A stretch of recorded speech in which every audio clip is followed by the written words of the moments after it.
Let's take a look then, if we can, at some of the other races. We've also got the JLT Novices Chase to kick off proceedings on day 3, and we've got the Ryanair as well, which is the intermediate chase. Trainers will be very much shuffling their packs to see whether they step their horses up to the Gold Cup distance or maybe step back to this intermediate distance over 2 mile 5 furlongs. And of course, we've got plenty of handicaps to get stuck into as well. Bill, have you got one for us on day 3? Yeah, JLT, first race on the Thursday. I really like a horse here called Felix Younger, trained by Willie Mullins. This is a horse who doesn't like the soft ground. Has been a bit disappointing this season, but on the soft ground. They've always said this horse is desperate for good ground, run well at a festival before, probably will have, if the weather forecasters are to believe, the good ground on Thursday. This was a horse that kind of usurped Champagne Fever for a few weeks as their Arkle horse, so you know it's held in high regard. If it stays 2 mile 5, I think the home contingent have a lot to do to beat. If it stays on its feet, I think could be more of a worry. He's a good horse, but his jumping has not been great, though, Bill. Yeah, I mean, I'm prepared to go on the trust that that's the soft ground that's causing his unhappiness and his problems. I think they're pretty sweet on this one. Mick, I'm hoping you're with me on this. Oscar Whiskey? Yeah, I think he's a very good horse. He worked very well this morning, and I know that the boss is very, very happy with him. And, you know, he's never had his ideal conditions, and it looks like he may well have his chance this time. His schooling, his jumping has got better as the season's gone on, and I think, you know, he would be a decent one. I think the Ryanair chase last year, the winner of that race was a horse called Beneficent. He runs here.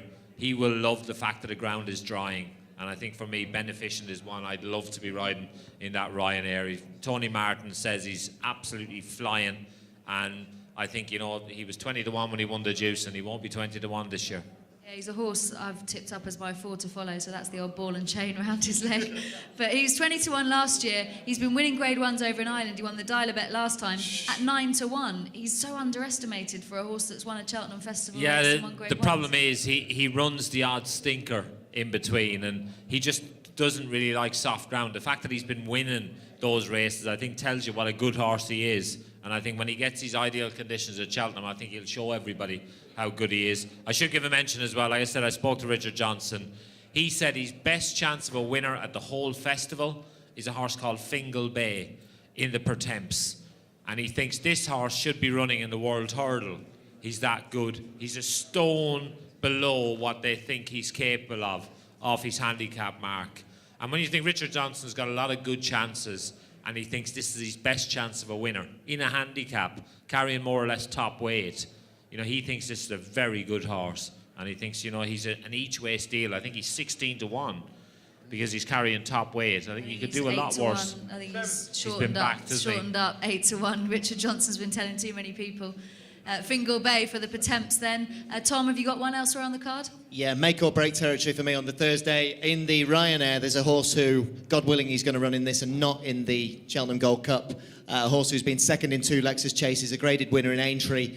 He's a big race winner waiting to happen, trained by Mouse Morris, owned by the same people who happen to own a small airline that might be transporting a few Irishmen to the festival over the 4 days. That is First Lieutenant, who certainly has all the class, scope and ability to be hoovering up one of these. And elsewhere on the card, in the Burn Group Plate, a horse who's contesting favouritism for Lucinda Russell, who's been, how can I say, probably aimed specifically towards one day, and we might see his form peak on the big day on Thursday. That's Tap Night. Owned by JP McManus, trained by Lucinda Russell up in Scotland. He could well run his best race for some time because this very much has been the target, and he's a beautiful price in what otherwise looks like an open handicap on paper. So Tap Night in the Burn Group. Yeah, Tap Night around 9 to 1 in the Burn Group. I agree with that. Lucinda Russell knows how to peak them for the big day, and he's been hacking around out the back, should we say, in his chases on soft ground this season. Some of the others then, just a quick mention of, we've all given a strong word for Beneficent in the Ryanair. We should mention some of the 2 principals in the market. We've got Alfarov and also Dinast. Now, Dinast is a horse who was one of the big touted horses last year for David Pipe. He was a brilliant novice. They chose to go for the Juicen last year rather than the RSA. There was a big decision to be made. It backfired. He was beaten at the festival. We haven't seen him since the King George. He pulled muscles last time out in that race. Mick, for you, he's a difficult horse to weigh up. If he turns up at his very best, he's going to be hard to beat. But is he still the same horse? Well, that's the obvious worry. And, you know, the problem is with the horse, last year when they ran him in the juice and against, he got beat by Beneficent, they rode him all wrong. They took it up way too far out. And the horse has no chance of getting home. He's a short runner. Tom Skew's got to ride him. He's riding a lot better now, Tom, this year. I think he's got more faith in his own ability, and I think that will be borne out. I think he could have a reasonably good festival, Tom Skew, and it's all about that.